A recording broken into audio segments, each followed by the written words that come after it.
Baiklah pemirsa, kita awali dengan laporan perdana. Saudara Kapolda Aceh Irjen Pol Ahmad Haidar membagikan 150 paket sembako ataupun bantuan sosial berupa sembako kepada masyarakat beserta pemulung di tempat pembuangan akhir di Kampung Jawa, Kecamatan Kutaraja, Kota Banda Aceh pada Jumat 14 April 2023.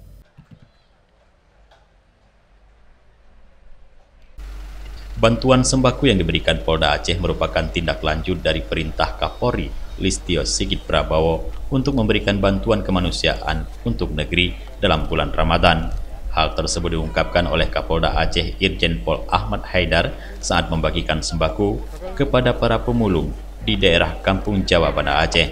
Secara keseluruhan jumlah sembako yang dibagikan hari ini baik di Polda Aceh maupun Polres jajarannya adalah 2.575 paket. Sedangkan dari awal Ramadan sampai dengan saat ini sudah berjumlah 14.166 paket.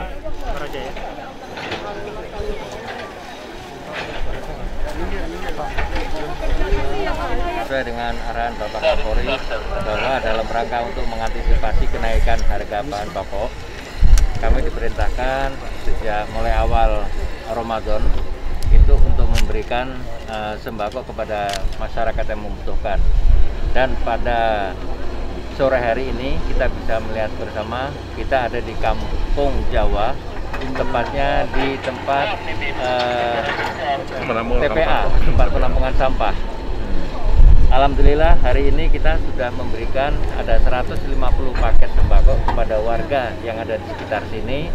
Namun untuk hari ini juga Polda dan jajaran keseluruhan untuk hari ini itu ada 2.575 paket sembako yang sudah kita berikan untuk hari ini. Namun kalau kita lihat dari awal Ramadan sampai dengan sekarang, Polda dan jajaran ini sudah memberikan 14.166 paket sembako.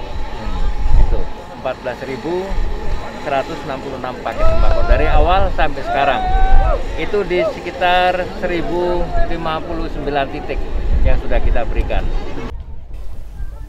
Penerima bantuan kemanusiaan untuk negeri ini adalah petugas kebersihan, tukang sapu, kuli panggul, tukang becak, nelayan, sopir angkot, serta masyarakat kurang mampu. Haidar berharap bantuan sembako yang telah diberikan pihaknya bermanfaat dan dapat meringankan beban masyarakat pada bulan Ramadan dan menjelang hari kemenangan Hari Raya Idul Fitri. Pembagian sembako tersebut juga dihadiri Wakapolda Aceh Brigjen Samsul Bahri, Irwasda Kombes Muhammad Sutiabudi, Dewi Putro, PJU Polda Aceh beserta Kapolres Banda Aceh Kombes Fahmi Irwan Ramli. Dari Banda Aceh, Tim Liputan Aceh TV melaporkan.